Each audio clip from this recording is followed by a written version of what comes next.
Hey guys, welcome. Boy, I don't know what's going on here today anyway. Yeah. This is great. Thanks so much for coming. If you're not on our email list and you'd like to be on our list, would you mind just handing me a piece of paper with your email address on it? So, or to either me or Steve Schoen. And we will, I think there's some people here that are not on our email list. What do you think, Sean? I think so. I think so. Okay. We usually start off Tuesday group with asking for announcements from any of our participants. Does anybody have anything they'd like to say today? Well, there's so many folks here. Richard is going to tell us about taping. Okay, Rich, let me give you this. Yeah, okay. A lot of the videos that have been taken here at Ely Tuesday Group are available on the web at Ely, Minnesota, spelled out.com. Then just tack on a /blog if you want to go more directly to the videos.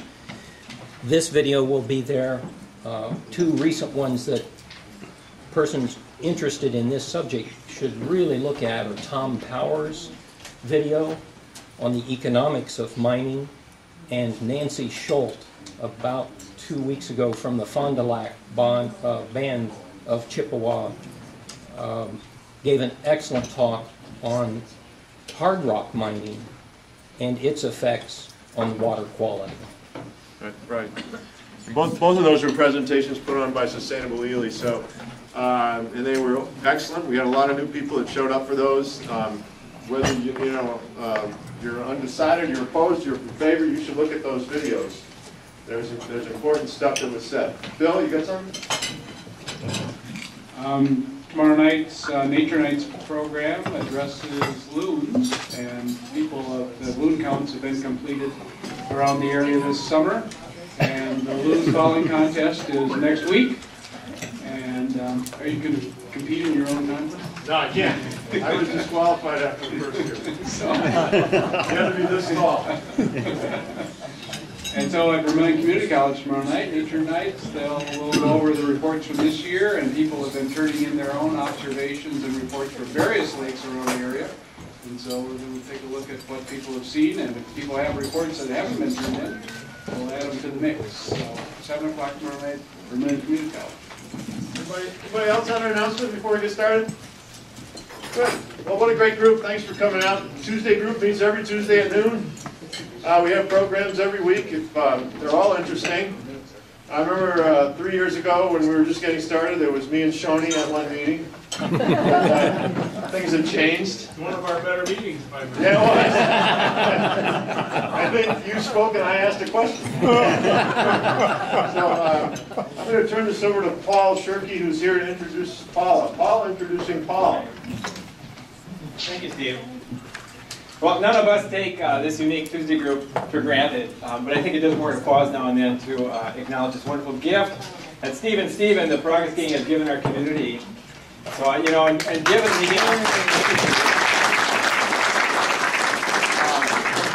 given the amazingly diverse messages that are brought to this forum, this forum together with Nature Nights and the Northwoods History Nights, among Ely's many other accolades, I think we could be well tagged to talk in this town on the range. What do you think? Yes. Yeah. Great. Well, just north of Hibbing, Minnesota, there's a hill in the woods. It's modest in size, but huge in significance. It's a triple divide where two watersheds converge. And it's an amazing place. The Ojibwa referred to it as the top of the world, and the Ojibwa in this area would gather there annually with elders coming from hundreds of miles around for their council meetings. A place where big decisions were made. And in fact, every time it rains here, every raindrop that falls on that hilltop north of the whole Russ Pit has a big decision to make. Because it either trickles southbound 3,700 miles down the Mississippi River to reach the Gulf of Mexico, or it trickles eastbound 2,500 miles through the Great Lakes to reach the Atlantic Ocean, or it heads northwards all the way across the Hudson Bay watershed to flow into the Arctic Ocean at Churchill, Manitoba. There are a few other triple divides in North America, but none is as significant as this one. The lifeblood of much of North America's water truly pulses through our North Woods, and as residents of northeastern Minnesota, protecting these watersheds is our solemn duty to the entire continent. And no one applies more passion, devotion, talent, and experience to that duty than our guest speaker here today, Paula Maccabee. Paula is a public interest lawyer focusing on environmental Advocacy and Sustainable Energy. She's a graduate of Yale and was named Minnesota's 2010 Attorney of the Year. Founded her law firm called Just Change Law in 1994 so that nonprofit organizations, local governments, and citizens could have access to the same quality of legal representation as corporate interests. Her clients include the Sierra Club, the Environmental Justice Advocates of Minnesota, the City of Minneapolis, organic farmers groups, and wind energy advocates. And she's here today in her position as Counsel and Advocacy Director of Water Legacy, a nonprofit advocacy group founded in 2009 to protect Minnesota's water resources and the communities that rely on them all the way down those watersheds from the threat of sulfide mining. Water Legacy has now grown to over 5,000 members, rated by a national philanthropic organization as Minnesota's #1 nonprofit environmental startup group, and it received an International Environmental Stewardship Award from the U.S.-Canada Binational Forum. And this year it also received the Allies for Justice Award from the Headwater Foundation for Justice. So a very extraordinary organization that Paula serves on. Water Legacy has successfully advocated to protect wild rights through the sulfide standards, to prevent mercury contamination of our fish and fisheries through mining permits, and through Paula's expertise has played a critical role in the scrutiny of the proposed Polymet mine. Paula ranks among the state's best authorities on mining regulation and enforcement, and brings grassroots savvy and unparalleled commitment and courage to this cause. Paula and her colleagues from Water Legacy, most of whom are largely volunteers, are on an outreach and fundraising mission through northeastern Minnesota this week, working to raise sufficient support by August 15th, coming up quick, to provide the best possible strategy to prevent pollution from the proposed Polymet mine. Paula's analysis and Water Legacy's response to Polymet's upcoming supplemental draft environmental impact statement will be critical to the destiny of the waters that flow from that proposed mine site all the way through the Great Lakes watershed. My colleagues and I with Sustainable Ely and Northeastern Minnesotans for Wilderness are honored to host Paula's visit here in Ely today, and we urge you to help yourselves to the literature they provided here on the table to the right, great informative literature. And we also urge you to consider becoming a member of this critical organization, given the critical events that lie just ahead here in northeastern Minnesota and the impact on our role in protecting the 3 great watersheds that are the lifeblood of our continent. So, thank you, Paula.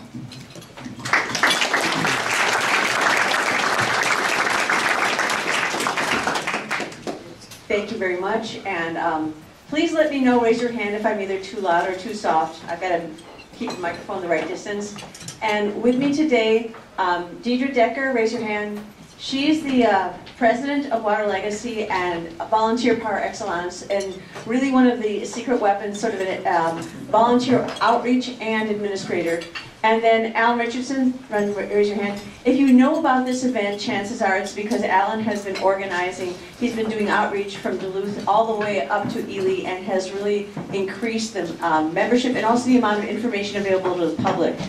I'm going to tell you that the supplemental draft EIS, which I'll call the SDEIS so it's not so hard to say, has not been released. But what happens is before the lead agencies release the SDEIS, they release a preliminary draft. And Polymet put that in a press release in May.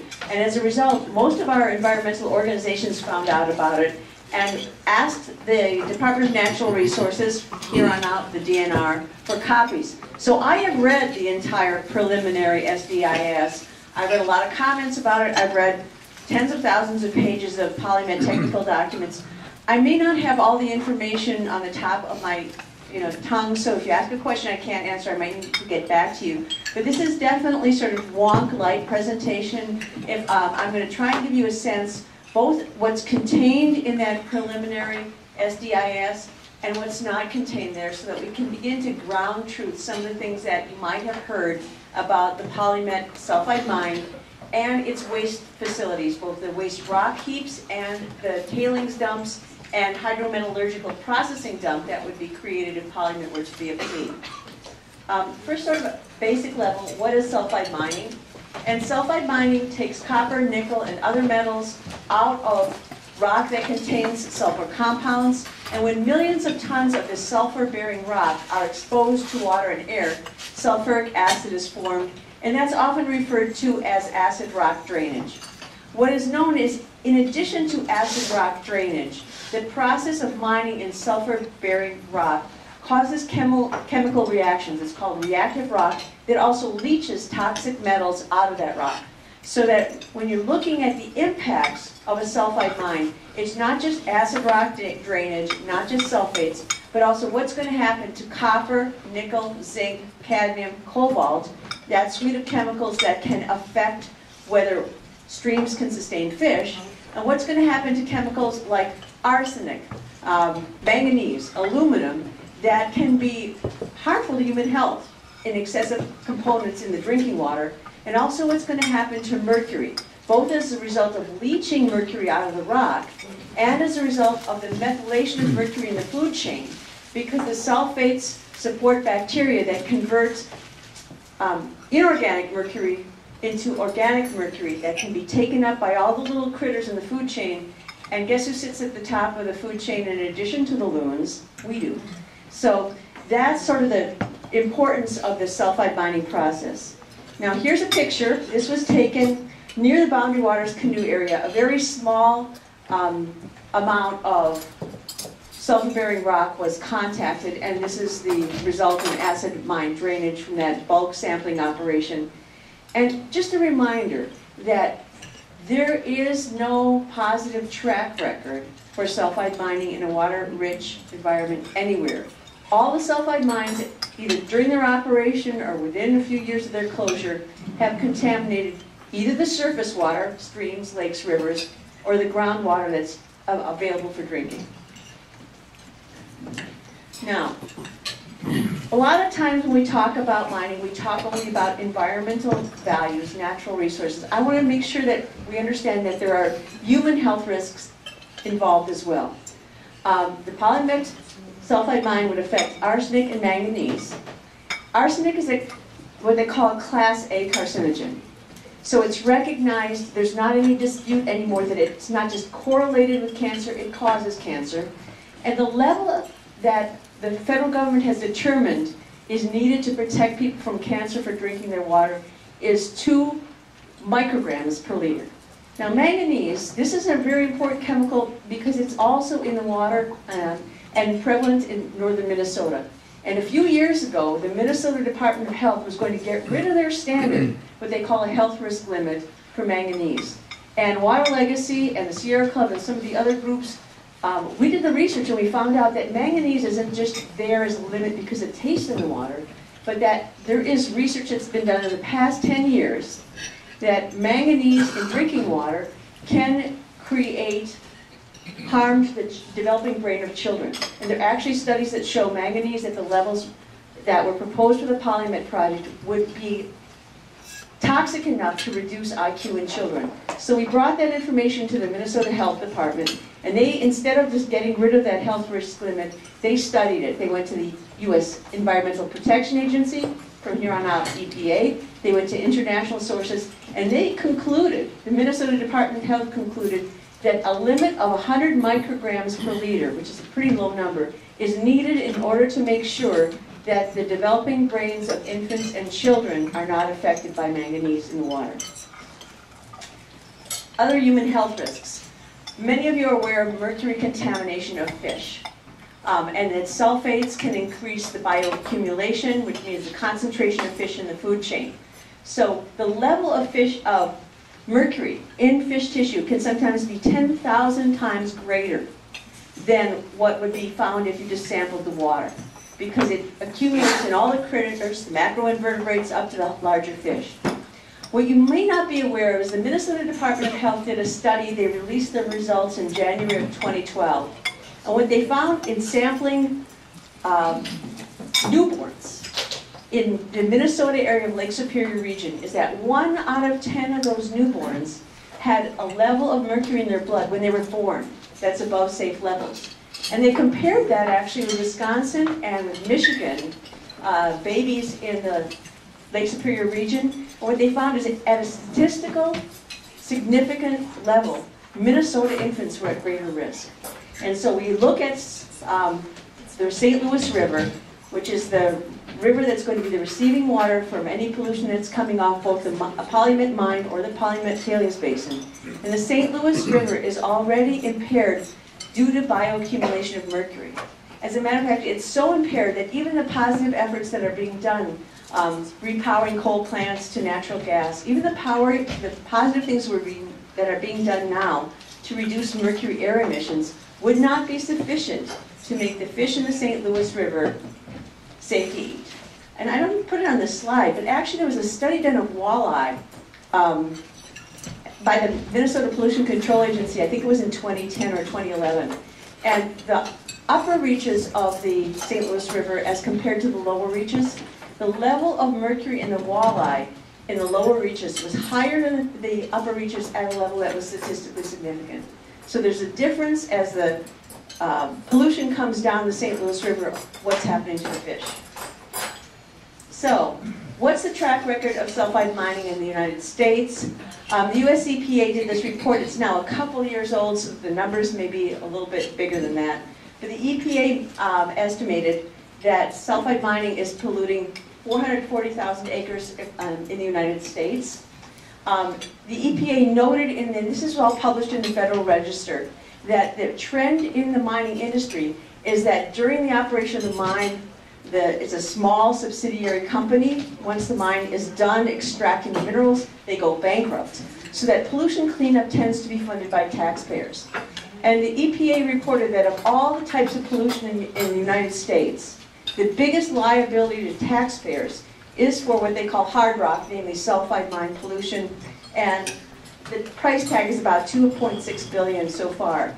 And in the same report, this is the report that the EPA used when they're saying that we need to develop some financial assurance rules federally, which incidentally they haven't done yet, that the EPA estimated that the cost for cleaning up existing pollution from existing hard rock mines that we already know about could go as high as $54 billion. Well, needless to say, we don't have that kind of money. So a lot of that damage, there simply are no funds to clean it up. Now, and this isn't the greatest map in the world, but this is a sense for where the Polymet, as they call it, the NorthMet project. I don't have a pointer, so I'm using me. That's where the Polymet project would be located, and you can see, get a little sense that's in the middle of the Superior National Forest, not too far from the boundary waters. This is a slightly better map because this one, I think it was from Nancy Schultz's presentation at the Binational Forum. It identifies some of the other mining projects. You can see the Cliffs and the Maccabee Nugget and the Polymet and the UTAC project. You can begin to get a sense of the St. Louis River coming down off that project and then past the Fond du Lac Reservation. And then the St. Louis River is the biggest tributary to the Lake Superior.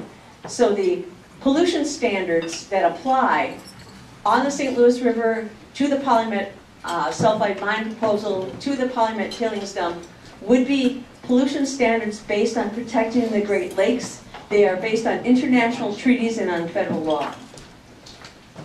Now this gives you a little better sense of all the mining features in the area where the Polymet is proposed. And why this is important is because the impacts on the ecosystem, the impacts on fish and on wild rice and on drinking water from many mining projects can be cumulative. So that even if there was only one project, it was affecting a couple thousand acres, the environment might be able to compensate, basically heal itself. But the Minnesota Department of Natural Resources has identified that there are already more than 68,000 acres of mining features, pits, tailings dumps, plants, in the St. Louis River watershed. And all those little colors are different codes for mine pits, tailing basins, waste rock piles, in-pit rock piles. Now this is a photograph. Once again, this is an aerial from one of the Fond du Lac presentations. The little dot on the left-hand side is the Maccabee Nugget plant, and the little dot on the right-hand side is the former LTV plant and tailings basin area.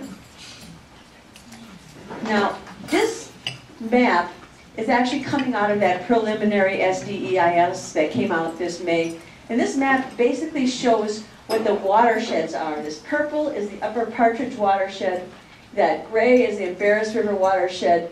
And what you can see, it's kind of hard to see it. And this is Wyman Creek watershed. This here, I've got the arrow for municipal drinking water. That's Colby Lake. And that's where the city of Hoyt Lakes gets its water. And one of the issues that the Environmental Protection Agency pointed out when they flunked the initial version of this project is the potential impacts of the tailings basin pollution and the mine site pollution on Hoyt Lake's water quality, and whether that water quality would be sufficient to protect human health. So you can see this, looking at this map, how all these watersheds are connected to Colby Lake and municipal drinking water. You might not be able to see them, but the plant site is that greenish, yellowish line. Between that plant site and the Embarrass River, there are at least 15 residential wells. The draft EIS reported the findings of what the pollutants are in those wells. I read the preliminary supplemental draft EIS. Those residential wells were not even mentioned. So there was no effort in this most recent study even to look at what would happen to those people who get their drinking water right downstream of the plant site. Okay, now this is a picture once again taken from the preliminary supplemental draft EIS, and what they've done is they've drawn on top of an aerial where they're going to put their mine site, and I don't know how clear this is. This is the mine site here. This is over here is the 100-mile swamp. This would be right here. It's not shown clearly, but this on that location would be where there'd be a permanent waste rock heap, 526 acres large. And with this, all these colors, all these pretty colors, the green color, the brown color, the purple color, all those are different kinds of wetlands. And then you can see the plant site, the flow of the water is that way, and there are a number of wetlands also downstream of the proposed Polymet tailings basin site, which is right now the former LTV tailings basin site. Now, as I mentioned, the draft EIS came out in 2009, and in February 2010, the EPA did something that I think they've done maybe 4 times out of several thousand environmental review documents, and they rated it a failing grade. And what they determined is that the study itself was inadequate in its analysis of the potential harms of the project, and the project itself was environmentally unsatisfactory. So the EPA both gave a failing grade to the analysis, the quality and candor of the analysis, and a failing grade to the project, saying that the project as it was proposed would cause significant adverse impacts on the environment, including human health in Minnesota. Now, I'm just quoting up here, and I'm going to have to read it because I can't see my own screen here. What have we been told about the quote-unquote new Polymet project? And this is from the press release that came out in May, which says the project modifications demonstrate commitments to construct and operate Northwet in a way that protects the environment. That's what we've been told. And in the preliminary SDIS itself, there are numerous statements that the models predicted that water discharges from the NorthMed project proposed action, namely the mine, waste rock heaps, tailings zone, would meet all applicable water quality evaluation criteria at the 90th percentile confidence level. Now, if you have questions about what these terms mean, evaluation criteria doesn't always mean water quality standards. First red flag. There are a lot of other, the models predicted that water discharges. That's kind of a built-in disclaimer. Because what you'll find out in several different places in this document, that the models' predictions are so unreliable that they don't match up with current situations. Like they will predict a certain level of water flow, but that's not what we really have in the world. So there are some modeling and sort of technical wonky things that are questionable about the project. I'm going to try and talk about more the big picture environmental questions, but if you have questions about the model afterwards, after I'm done talking, please raise them and I'll do my best to explain some of these technical details as well. Okay, so what do we know about polymet sulfide mine? Now, the industry tells you, don't use the word sulfide mining, it's not sulfide mining. Well, in the Polymet case, it is sulfide mining. because the percentage of sulfur, which is 1.04%, and that one was based on the project description Polymet made in October 2012, is less than the combined percentage of copper and nickel. So there's more sulfur that's going to be dug out of the ground than either copper or nickel. So I think we can fairly say this is a sulfide mine. But more important than that, what this means is less than 1% of what is going to be dug, blasted out of that ground is going to be the metals that are sought. 99% of this project is going to end up as waste. Whether that's waste rock, there'll be 308 million tons of waste rock, or whether that's waste, tailings waste, 228 million tons of tailings waste. And as Bob Taman often reminds us, that stuff is going to be, much of it, ground as finely as talcum powder. So the potential for the toxic metals in that talcum powder-like rock leaching out into our water is greatly increased. Now, here's the picture with a little more detail. I don't know if you can read these labels. This is the east pit, the central pit, and the west pit. This is the category 1 stockpile, namely the waste rock pile. And this is a proposed wastewater treatment plant. This is where the more reactive category 2, 3 rock will be stored. This is where the surge pile, which is really the ore that's going to be taken for processing. And this here, they call it the overburden storage and laydown area. What that means, a lot of this mine site is peat. And they're going to dig out the peat in order to build this mine, in order to dig those pits. Now, I don't know if anyone's been following. We were involved in an administrative case having to do with the Aitken Agri peat farm. And the Minnesota Pollution Control Agency tried to get rid of the mercury limit for that peat farm, which is a much smaller scale in this mine. And we went back and we looked at the discharge monitoring and discovered that when you dig up the peat, that unless you control and treat the runoff, it increases the level of mercury and it violates standards. So we spent about 1.5 years working with the EPA, unsung hero, lower level staff EPA who just worked their tail off on that. And we proved that when you put the peat, pile it up, let the water run through it, it increases mercury above standards. You need to have limits, you need to collect the water, you need to treat it. Well, guess what? That overburden storage and laydown area, basically saturated ground and peat, no liner. That's potential for mercury leakage out of that from the get-go. Category 1 stockpile. I don't know if I have a slide on that one, but I'm going to tell you about it now, just in case I might be repeating. Category 1 stockpile, how big is that? That's 526 acres. And it's as tall as the tallest building in Duluth. Actually within maybe 2-3 feet. So when we talk about waste rock piles or stockpiles, most of us think of something that's pretty small. This is a very, very large mound. Similarly, I know you've heard about the Polymet tailings basin plan. I'm used to the word basin as meaning something you wash your hands in. It's a little bit bigger than a sink. The tailings basin, the Polymet tailings basin, that's the LTV. It will be on this half. As you look at it, the right side half of the tailings basin. That arrow is based on the mile to feet key right below. That's about 2 miles across. So when you think of tailings basin, what you really need to think of is a very, very large semi-liquid dump of wastes, which is 1 mile or 2 miles across. Okay? Now that picture of wetlands, I think that's a rich tamarack swamp.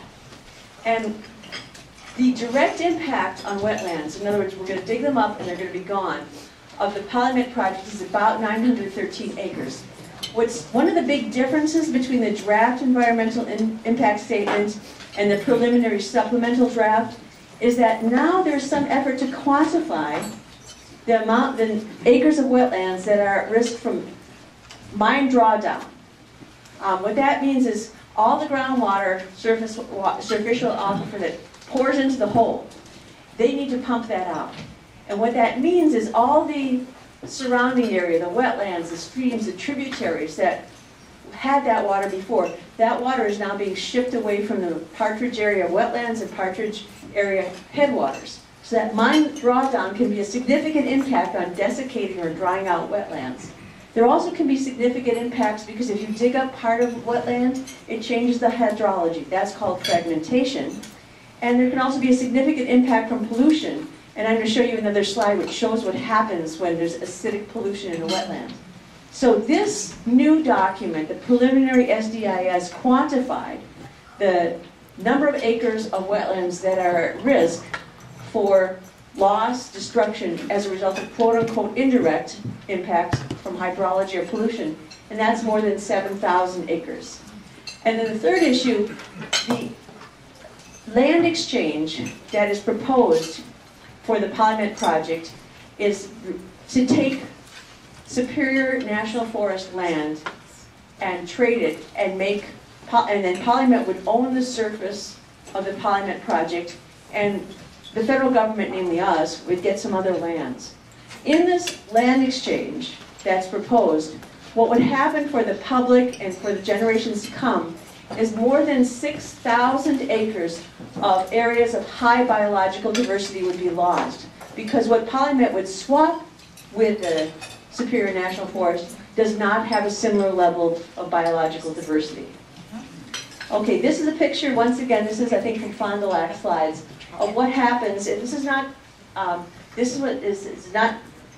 what's happening right this minute at Polymet. This is an example of untreated tailings basin seepage and how it filters up and destroys wetlands. Now here's a little bit more information on that waste rock pile. You can envision it because it's where that peanut shape on the western side of the property, and it's 526 acres, 240 feet tall. It's also permanent. It will be there forever. And it is unlined. And one of the things I didn't realize until I was putting together this presentation, I had assumed, based on the press releases and what I've heard from other people, that all the changes made between the first draft EIS and today were improvements to the project. Guess what? Incorrect. The draft EIS, the Category 1 rock pile, was lined. There was at least some effort to put something underneath it. Now, this current proposal, there is no analysis of even the possibility of lining it. They just have it unlined. And that's forever.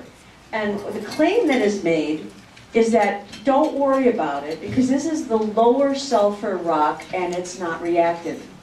Water Legacy has the privilege of working with Bruce Johnson, who's a chemist who worked at Pollution Control Agency, Department of Natural Resources, EPA, MnDOT for about 30 years. And what he says is the research going back to the copper-nickel study is all waste rock is reactive.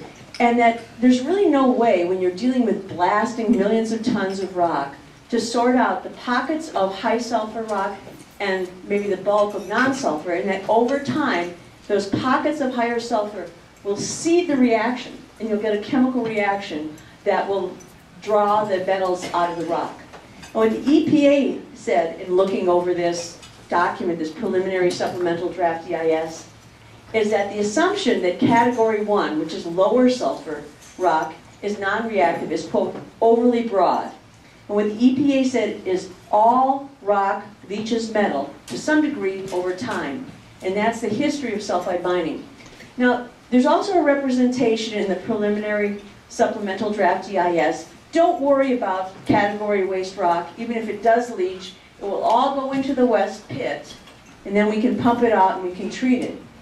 And I talked to a chemist and a hydrologist, and they said, if there are fractures in the rock beneath the category waste rock, either now or as a result of blasting, water will go the easiest direction, and it might be those fractures. Preliminary SDIS, no discussion of fractures at all. The other thing is, during the time that there's active mining and the water is being pumped out of the west pit, there will be a negative pressure gradient so that bad stuff that's next door to the pit is likely to go into the pit and get pumped out. But the plan for Polymet is that after about 20 years of mining, they're going to let that pit fill up with water. What that means is there would be no negative pressure gradient. And so the water would go wherever it wishes to go. And the leaching from the Category 1 rock pile would be right immediately adjacent to the 100-mile swamp. So in this case, and I believe in many cases in the preliminary supplemental draft EIS, it's partial truth. I mean, there is some degree over some time where the effects of the leaching in that category 1 would be reduced, but that does not provide protection for either the surface water or the groundwater over time. And when we say over time, we have to remember this waste rock pile is permanent, and the studies that were done by Polymet on that waste rock pile is after 200 years, the level of the chemical constituents that we're worried about had not diminished. Now, thinking about the mine pits, the east pit, the intention is to put the most reactive rock into that pit, cover it over, and then what happens, that pit will be filled and covered with vegetation. The preliminary supplemental draft EIS, I kept reading, trying to figure out, well, what is the exact level of chemical constituents that you're assuming are going to leak out of fractures in that east pit or are going to propagate through the superficial aquifer. To the best of my knowledge, the assumption is you cover it over and you never think about it again. Goes nowhere. Now the west pit is going to be 896 feet deep, and what the plan is that after mining, which they say in this document is going to be 20 years, they'll let it fill with water, and has anyone here heard of the plan that there's going to be reverse osmosis at the Polymet mine? Okay. Here's the plan, guys. In the future, sometime 40, 45 years away from now, if there is water that's overtopping that mine pit, that water will be captured and treated with reverse osmosis. However, what the preliminary SDIS does not talk about is, what if after blasting with millions of tons for 20 years, there are fractures in the rock and they increase? All that polluted water in that pit is just going to go out into the groundwater. And also we know that the superficial aquifer, water will be escaping as the pit gets full. I mean, that's the experience that has actually happened in other mine pits in Minnesota. So it's possible that it will be decades or maybe hundreds of years before that mine pit overtops, and if so, all that contaminated water will be exiting whether through fractures or through the superficial aquifer. So it's not that reverse osmosis is a bad idea. Reverse osmosis is a good idea for that small portion of contaminated water that will be overtopping. The other important point is that the pit chemistry itself will include sulfates, heavy metals, mercury. It is likely that wildlife will be exposed to the chemistry in that pit. Tailings dump. Polymet will dump tailings, or as Bob calls them, slimes, that very fine powder. And that will go on top of the existing tailings basin, and it's approximately 140 feet of more tailings and slimes that are going to be piled up. The draft EIS talked about the possibility of catastrophic failure because the tailings basin, the former LTV tailings basin right now is unstable. There have been experiences of regulators trying to put wells to test for the quality of water in that tailings basin, and the well shaft broke because of the degree of instability. So what this preliminary SDIS proposes, they're going to build some new rock buttresses around certain parts of the tailings basin. And that is probably going to improve stability. The problem is, first, their analysis does not take into account the global weirdness. In other words, the unusual severe weather and unreliable weather that we've seen up north the last couple of years in terms of incredible flooding. Also, the draft, at least the draft that came out in May, did not even look at, well, what would happen if there's a catastrophic failure? Complete blank. Now, it's important to realize that the existing tailings dump for LTV, it was built for taconite, which has a lower level of toxicity. It was also built in the 1950s. And the thinking in the 1950s was, taconite tailings are just like sand, go ahead and let them leak, and then they won't collapse.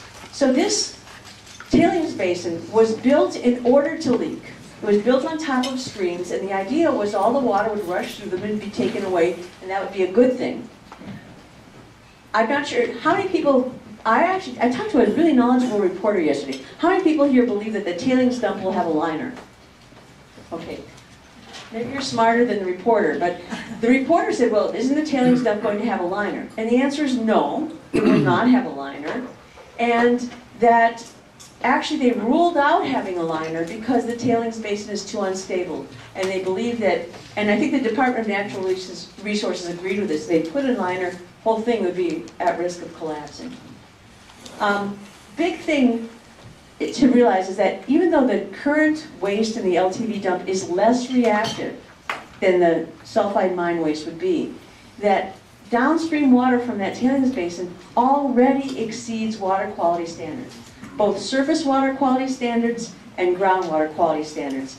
And that's why, I don't know if you remember, the Center for Biological Diversity and a couple other environmental groups, not us, sued a few years ago, and the LTV tailings basin and Cliffs Natural Resources are now operating under a legal court consent decree that's a result of them having, in the past, with the taconite tailings alone, violated water quality standards under the Clean Water Act. The other thing is that Polymet's claims are that the old tailings, you take some current tailings that are already polluting the water, you put some much more reactive stuff on top of it, and somehow that old tailings will clean it up so everything will be better. So that's their first claim. Their second claim is they're going to have a pump-back collection system without a liner, but just by pumping, it's going to get 100% of the surface water seepage and 90% of the groundwater seepage. Well, let's ground truth that a little bit. The capture of that seepage is not substantiated. I've read all the documents that cited, none of them show an actual experience of collecting that rate of contaminants. And what that means, over time, maybe it's 90% collected, maybe it's 50%, most likely someplace in between. Think about, my chemists, think about your bathtub. So every day you take about 80% of the water out of your bathtub after you've already had a bath, and you clean it up, and then you pour it back in the fountain. Well, there's about 20% there, and it's slowly seeping out. Now, you take a bath every day for a year, for 20 years, for 50 years. Take a bath every day for 20 years, and each time you're scooping out about 80% of the water and you're cleaning it. Well, how long do you think it's going to be before you don't want that dirty bath water in your house? And you probably have to treat it, you couldn't flush it down your toilet either. Because what would happen in the tailings basin, even if they do try and capture the waste, it's an unlined system, it's a very highly water-rich environment, some of that water is going to seek and leak out of the tailings basin, and over time it will become more and more concentrated with sulfates and with toxic metals. And this is from the Department of Natural Resources. This is not, environmental group argument. This is their direct quote after reading the preliminary SDEIS that I was referring to. Quote, "We have not estimated seepage into the foundation and bedrock, and some waters will pass through the collection trenches in the long term. So whatever passes through, whether it's through fractures, seepage, or leakage, will be highly contaminated waters upstream of drinking water wells, upstream of tributaries to the Embarrass River, and upstream of Colby Lake drinking water." Now, this is actually a very interesting issue because no one else has paid a whole lot of attention to it, but one of the chemists that we're working with says, how come they're not treating the hydrometallurgical processing materials as hazardous waste? And I didn't know the answer, so I started looking into it. And what we found, actually the last report on this, the last analysis was done in 2007. So there isn't more current data. And there isn't any data in either the draft EIS or the preliminary SDEIS on what exactly the chemical constituents are going to be of this hydrometallurgical waste. In 2007, this is what they said: arsenic, 7 micrograms per liter, more than 3 times the legally allowable limit to protect people from cancer. Sulfates, 5,000 to 10,000 milligrams per liter. And the limit, even without wild rice, is 250 milligrams per liter for wild rice waters. And there are wild rice waters relatively close downstream of this hydrometallurgical residue facility, 10 milligrams per liter. The other components in that facility, hydrochloric acid, sulfuric acid, and metals that are toxic to aquatic life, that copper, zinc, nickel, sweet before. And now, this is from the SRK report in 2007, where they said, residue is expected to become acidic in the future unless additional basic material is added. What that suggests is this stuff is highly acidic and that it will require constant treatment to make sure it does not become so toxic that it would run through its liner as well as contaminate the water. Now again, the DNR was very worried because the preliminary SDIS basically said there will never be, this has a liner, there will never be any leakage, and they never analyzed what are the potential risks of leakage and with this incredibly contaminated material, what that would mean for the water quality. So this is again a quote from the DNR. If there was a failure in the integrity of the double liner, where would the seepage flow? And the DNR said there needs to be a factual substantiation if they're going to claim that it will never leak or that faults will be detected before any leakage contaminates groundwater. Now the preliminary SDIS didn't talk about their monitoring, but their Polymet's internal technical documents talked about inspection every 5 years after it closed. 5 years, yeah. Community drinking water. As we mentioned, the Hoyt Lakes Municipal Water Supply is downstream of both the plant site and the tailings dump site, and that there are residential wells that are downstream of the tailings basin site. Now, what's interesting, we talked briefly about evaluation criteria and how they're not the same as water quality standards. What the Polymet supplemental draft, the preliminary version, says is that they will evaluate whether manganese is too high using a criterion near the plant of 1,506 micrograms per liter. Now, our health department has determined that 10 micrograms per liter is the limit in order to protect the brains of children. So we have the limit here that Polymet is evaluating against. It's 15 times higher on something that affects human health.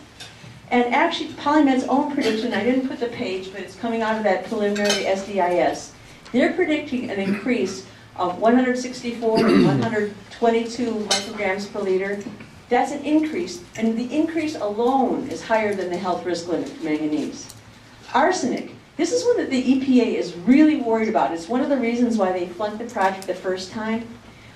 Polymet's preliminary SDIS, and with all the methodological flaws, still admits that arsenic would increase in the Kobe Lake by 38-point-something%.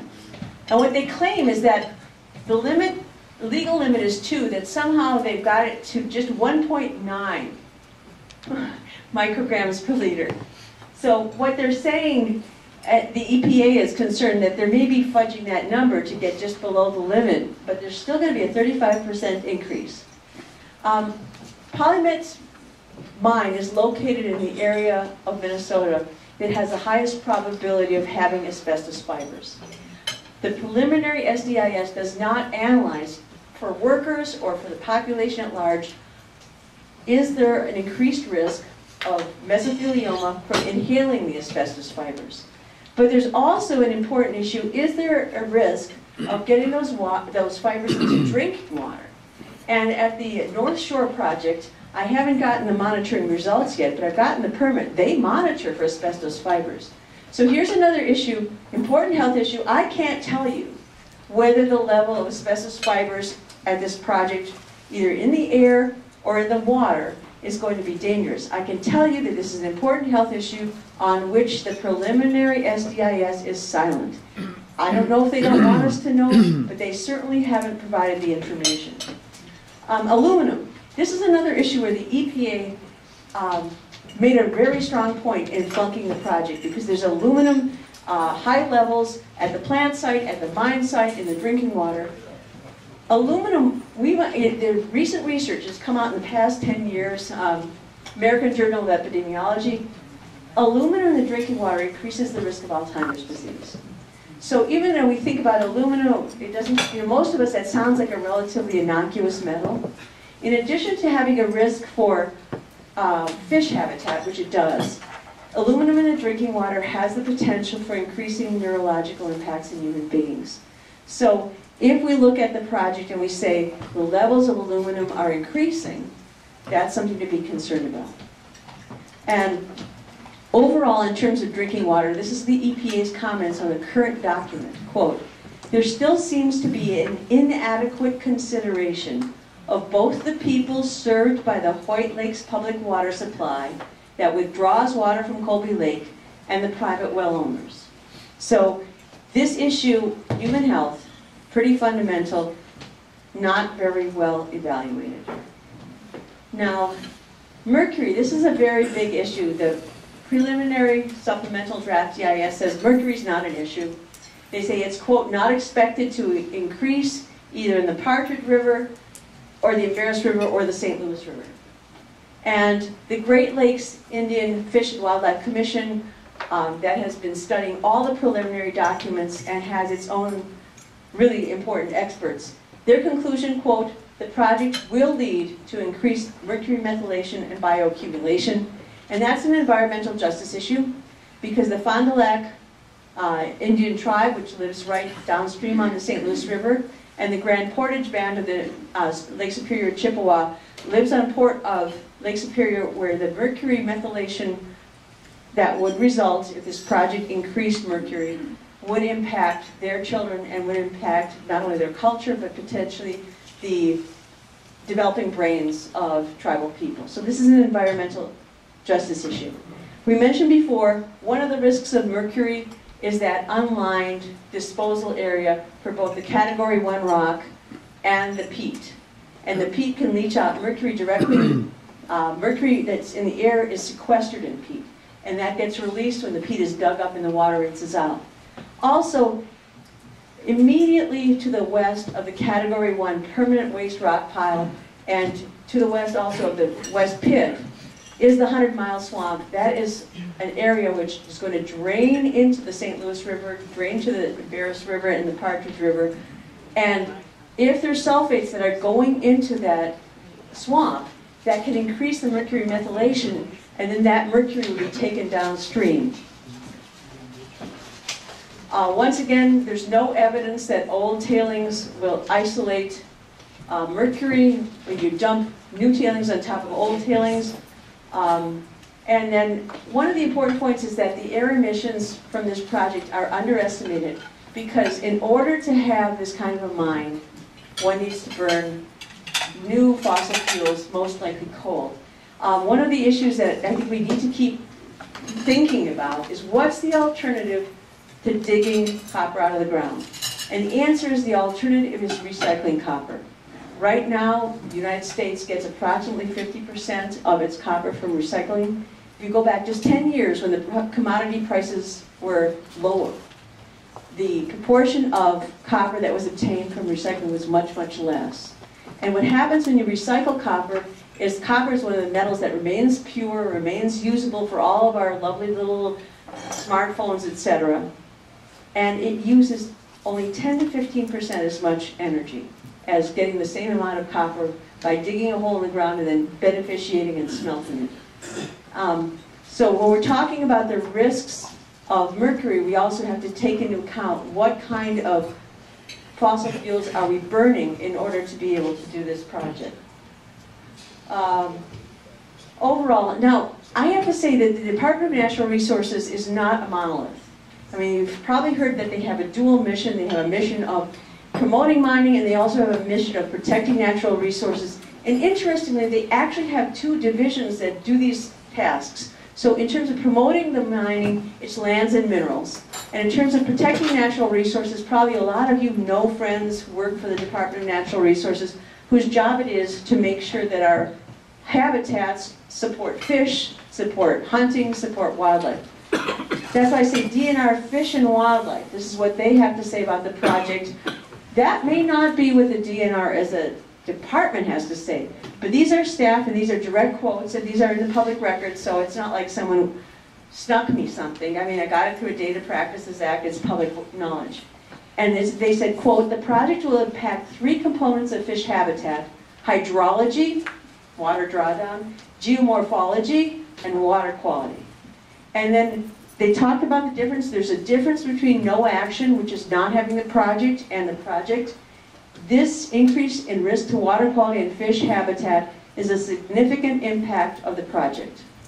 And then one of the things that the Fish and Wildlife kept trying to do in their comments is, what happens if all this lovely modeling of how everything is going to work, what happens if either the modeling is biased or if it's just incorrect without any bad intent? What if it doesn't, what if this prediction, which is based on modeling, not based on evidence of another project that worked as beautifully as this one is supposed to, what if it doesn't work as predicted?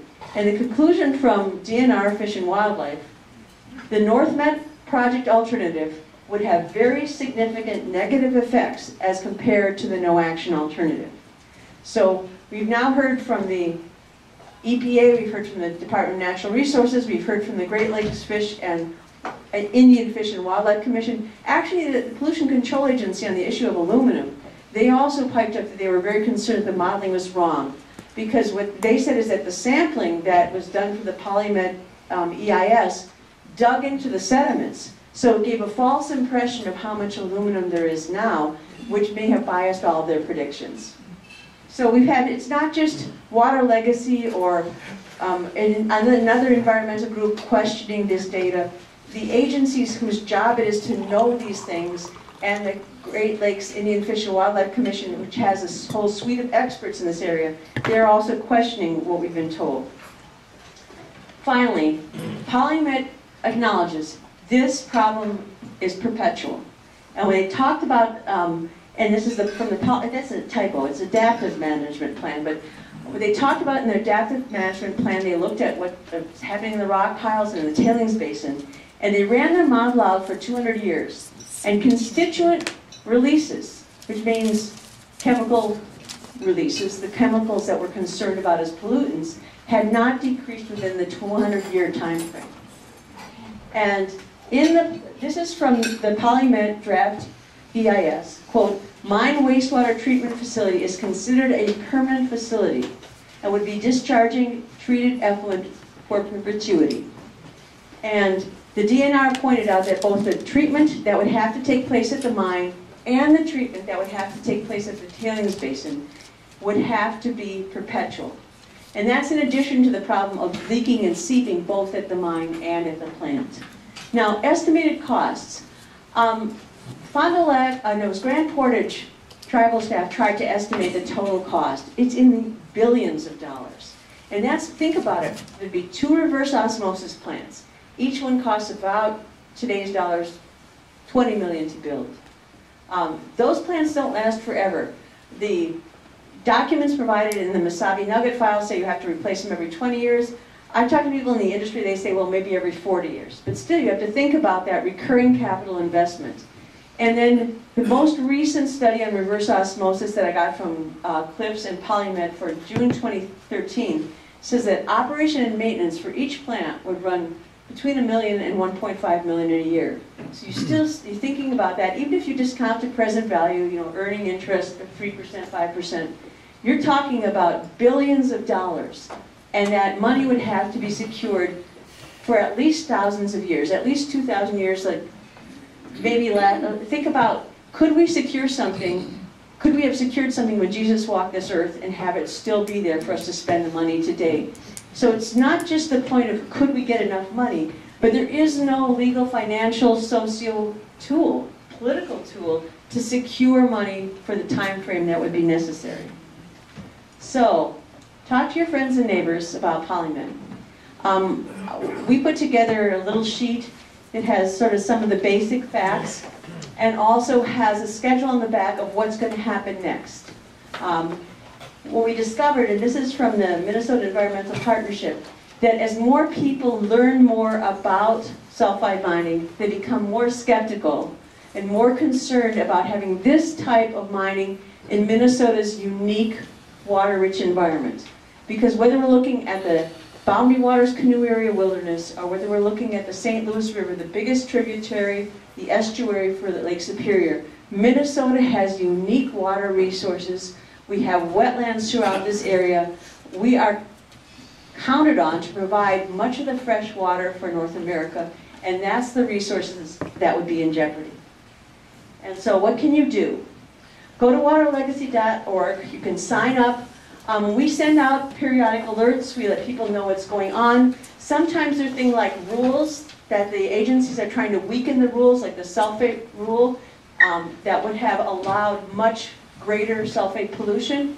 Sometimes there's a permit case, like that mercury permit case, where the Pollution Control Agency was trying to say no need to limit mercury. Sometimes it will be, and also we will make sure to let you know when that real SDEIS comes out, because there will be an opportunity for public comment. There will be an opportunity for written comment, and what we've heard from the agencies is there will be at least 3 meetings. Right now they're talking about Hoyt Lakes, Duluth, and the Twin Cities, and unlike last time, people will have a chance to comment. We've had Water Legacy organized a meeting of all the environmental groups and the lead agencies, and they promised us that this time there will be a real chance for people pro-mine and against the mine, skeptical, questions. Everybody will be able to sign up. You'll have your 2 minutes or your 5 minutes, whatever the limit is. The limit will apply equally to big shots and to the neighbor next door, so there will be a real chance for public comment. And so it's important, if you sign up for Water Legacy, not only will we'll keep you informed, but we'll keep you updated on what the process is so that you can actually have your voice heard. Deidre's here, Alan is here. They both have sign-up sheets, petitions, and I don't know how much time I have, but whatever time is left, and even afterwards, I don't have to go anywhere today. I'd be happy to stay and answer questions. That is the first and most important point. Both at the mine site and at the plant site, a lot of the water won't go through any reverse osmosis plant. At the plant site, there's also a real question whether reverse osmosis would be effective, because they claim that there was a pilot study, but the pilot study was done with the water that's in the tailings basin now, namely taconite tailings many years after the plant closed, and it was done at a much smaller scale. So that pilot plant is probably a good test of whether, if the Polymet project was never built, could LTV clean up its pollution with an RO plant, and the answer is probably yes. But there hasn't been any test that took the kind of high-level chemical concentration that would be in that tailings basin at the huge volumes they would have to treat. We don't know whether that is actually realistic, and some of the people I've talked to about reverse osmosis say that the level of contamination and the volume would make that at least a risky proposition, if not an impossible feat. Yes? I think that's really critical. We know for sure that there's a proposal for twin metals that is located closer to the boundary waters.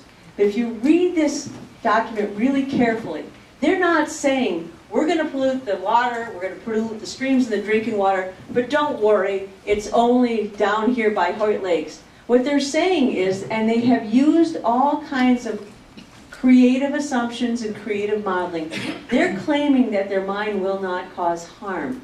And if that shell game is accepted for Polymet, it can be reused again and again, whether it's in the Ely area or whether it's down by Aiken, unless we hold their feet to the fire and require that there be an honest disclosure in this Polymet case. I think all of Minnesota is vulnerable. So it's so important to take the time and participate and not think, well, that's in someone else's backyard, we'll worry about it later. It's in our backyard right now. Yes? Here are a couple of points. I've been doing this in the courts for 30 years. People who aren't familiar with the legal process think that it doesn't matter if they're citizen petitions. Hogwash. Judges are political people too. If, let's say, Polymet came through for the SDEIS, and there were 1,000 people saying we want it and 1,000 people saying we don't, or maybe if no one commented at all, then the judge would conclude this isn't really controversial. If we have a groundswell of support of people who say our waters are important, our history is important, our Northland way of life is important, and this international corporation may do very well.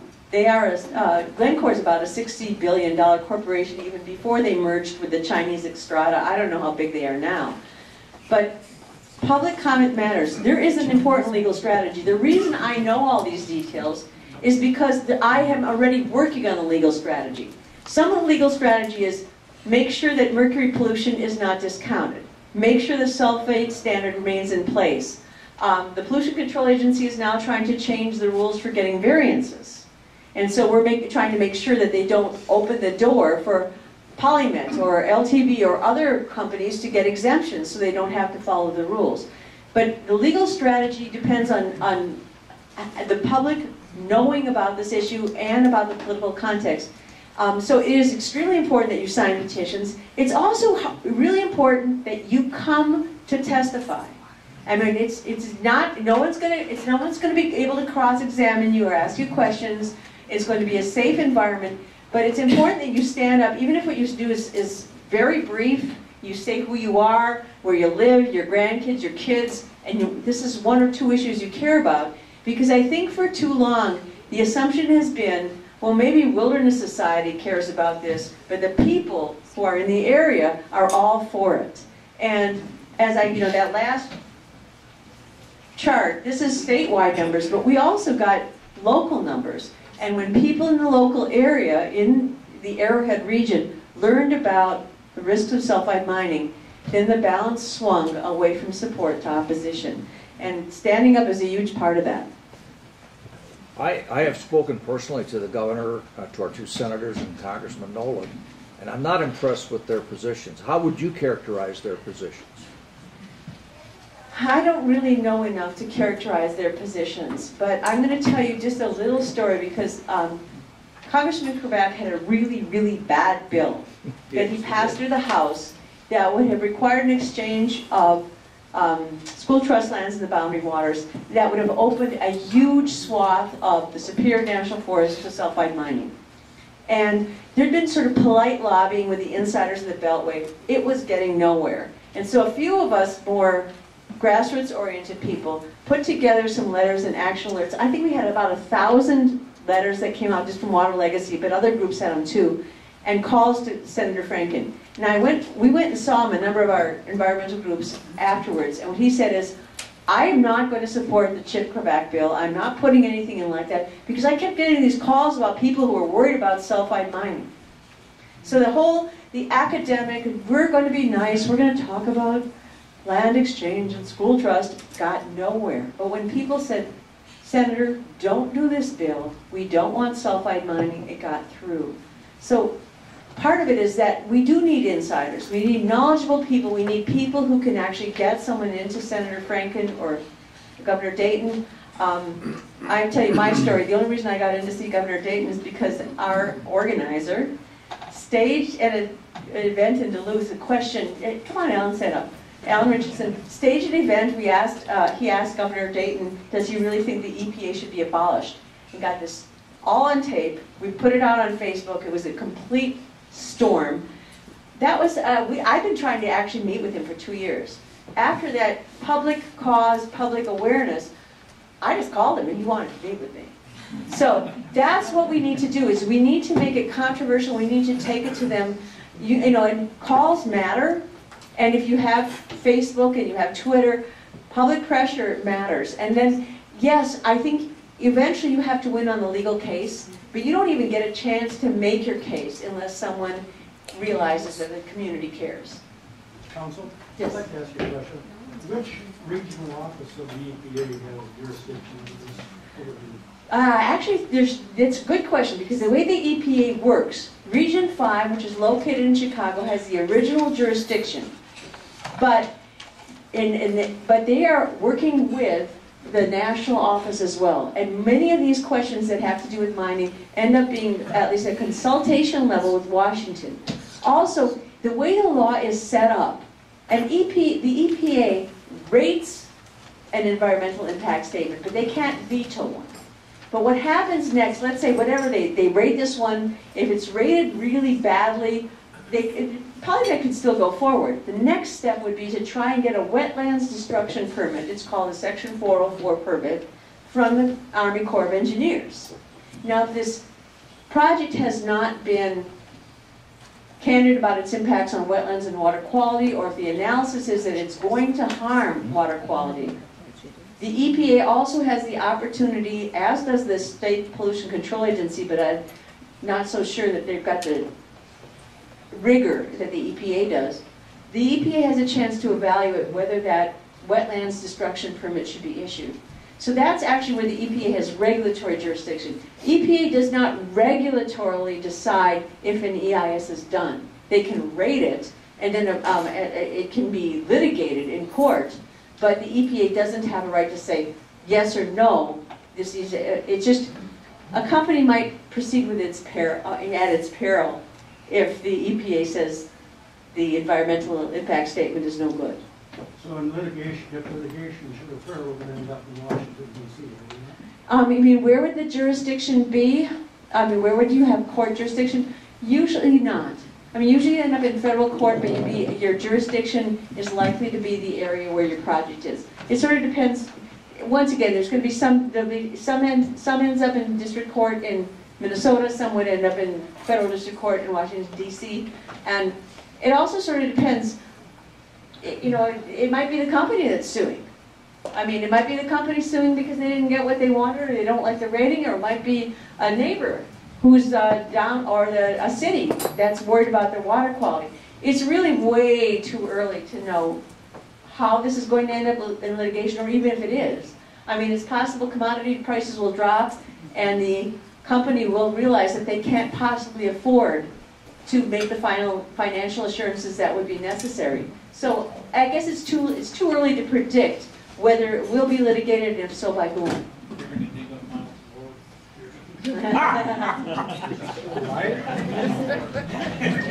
Other questions? Yes. Some metals are of strategic importance, and I've heard discussion about waiving certain permit requirements for strategic metals. Two separate issues. Are there strategic metals, and is the proposal in Congress to waive them at all related to anything strategic? And then the third question, what does Polymet have to do with it? I'm not an expert on strategic metals. I have read the proposed legislation. It is hogwash. It has nothing to do with strategic metals. It has to do with giving sulfide mining a leg up. It calls basically any metal at all that might be involved in commerce a critical mineral. It's a horrible bill. If you have any opportunities to read it or to talk to a legislator about it, it's not critical minerals. Second, in terms of copper nickel, a couple things you need to know. First of all, Glencore controls the output of the Polymet project. Okay? Glencore is a Swiss corporation. It is a commodities trader with an international footprint. It recently merged with a Chinese company. As part of that merger, Glencore has signed a contract for at least the first 8 years, all their copper goes to China. So, as far as this being strategically important for America to take a perpetual pollution site and basically be a colony so China can get some metal, doesn't seem like a really good trade to me. Whereas if we had recycling here, we'd have the jobs here, we'd control our environment, we'd control our production here, and we could still go ahead and I could turn in my old smartphone from whatever 10 years ago and get a new one. This is a really important question. Water Legacy's position about the existing taconite mining. Based on everything I've read, I believe the existing taconite mining can be done in a way that protects jobs and protects the environment. Taconite in non-sulfur bearing rock is a lot less toxic, and it is possible, particularly if we do use some of these new technologies like nanofiltration, it is possible that the LTV tailings basin as it's now constituted could be redesigned, could be pumped back, could be treated, and that the existing mining facilities that we have in Minnesota could be done, maybe adding a few jobs for better water quality treatment, and we're not advocating that anything needs to be shut down. One of the things that people ask me all the time is, shouldn't we do the sulfide mining in Minnesota because we have better regulations? My answer to that is that it is really hard to control pollution from sulfide mining anywhere. But in an arid region, when you're not digging into wetlands, when you don't have the Biwabic aquifer immediately under your big pit, that's where it's not possible. I also think that creating one tailings basin on top of another is the worst of all possible worlds. You know, you think about a sulfide mine in a desert area, you can flatten out the dirt, you can put in a liner, you can actually have leak detectors, and you can make sure that the pollution isn't going anywhere. Putting all your tailings on top of a very wet, leaky dump, it's not simply, well, they didn't try. It's that many of the things that you'd want to do, like flattening it out underneath it, making it stable, double lining it, are not possible at the location that they're proposing. So that is a very troubling project, and I think one could make it less harmful, than what they proposed, but it would be a very, very tough location and ecosystem to do a project in. You mentioned... oh, you're next. I'm sorry. Paula, can you talk about the current Minnesota statute in regards to financial assurances, why they're inadequate, what changes have been tried to be made in the last few sessions? Well, here's what the Minnesota statute, the Minnesota rules now say, that you have to have financial assurance for projects. But they basically say that when you start out in year one, you only need to have financial assurance up front for year one damage, like if the mine shut down after year one. So that the Department of Natural Resources, the DNR, on their own, ratchets up or ratchets down the financial assurance based on what happened this year. So the proposal that has been made by MCEA, Minnesota Center for Environmental Advocacy, and some of the other environmental groups, I think Sierra Club was also real involved, was make them pay up front for all the damage. Now, what's actually been proposed in the Polymet financial assurance by DNR is between these two. It's not quite as crappy as what the rules would let them, but it's nowhere near the level that what the estimates of what would be cost to maintain this in perpetuity. They're coming in at a number someplace between $40 and $120 million. But one of the challenges, because our law is so squishy, the DNR has a lot of discretion. And each year we've brought that to the legislature, we've had great hearings, and then the bill just simply never even made it out of committee. So no one had to actually press their button and vote on whether they want to shift this cost to the taxpayers or not. That's one of the challenges here is that at the legislature there is so much political pressure exerted by the mining industry, and we have not had the same kind of counterbalancing pressure from the community. Bob, you had a question too? Oh, I was going to comment. Now, you mentioned a couple times the instability in the dikes that Polymet wants to use in that old tailings pond. And people should know that a year ago in February, there was a report came out that they had a 300-foot crack in Hibbing Tax dike one day, and the next day they went out, there was a 1,000-foot crack in that dike. So we have a history of instability in our taconite dikes. And I believe I got that report from you. You sent it to me because they were filling in some wetlands at Hibbing Tac, and as I read through it, I realized they were filling in that wetlands because they had to reinforce their failing dike. So we have a history of dikes failing on our taconite properties. Thank you, Bob. Yes. I think that Minnesota, and Garrison Keillor always talks about it, in Lake Wobegon, where all of our children are above average. And in Minnesota, we like to believe the best about people, we like to believe the best about our state, we like to believe that our state controls existing pollution, which it doesn't. We like to believe that we can accomplish here what no one else has ever done. So I think we have some fairy tales that we tell ourselves about Minnesota, and that gets in the way. I think the other thing, let's be real honest, Polymet and Glencore have spent $37 million, okay? You can buy a lot of goodwill for $37 million. I think if I had $37 million, the kinds of facts, I would have someone who knows how to simplify them so regular people could understand them, which is not my area of expertise. I'd be able to put in ads. I'd be able to dedicate, and have the clean water desk at the school, thank you for Water Legacy, because we put your clean water desk in there. And I think we have to be honest that there is a lot of money at stake for the people who will own those resources. And there are a lot of incentives for them to help facilitate the project. And there is a lot more, this is a very uneven playing field. I mean, and the courts will be an uneven playing field too, but the public opinion playing field, when someone has 100 or 1,000 times as much resources, that's the most uneven playing field of all, the political communication. Now, I don't think there's anybody who's pro-mining who would say, we don't care if the children have lowered IQs. I think it's much more likely that no one has ever presented them the possibility that this is part of the bargain. And if you don't get that information, you don't get information from someone who's credible, it's not that people who are pro-mining or pro-Polymet are indifferent.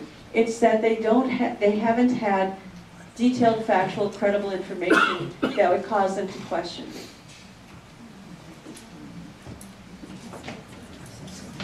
Guys, we've probably come to the end of our hour. Paula, you probably talked out a little bit, but we thank you so much.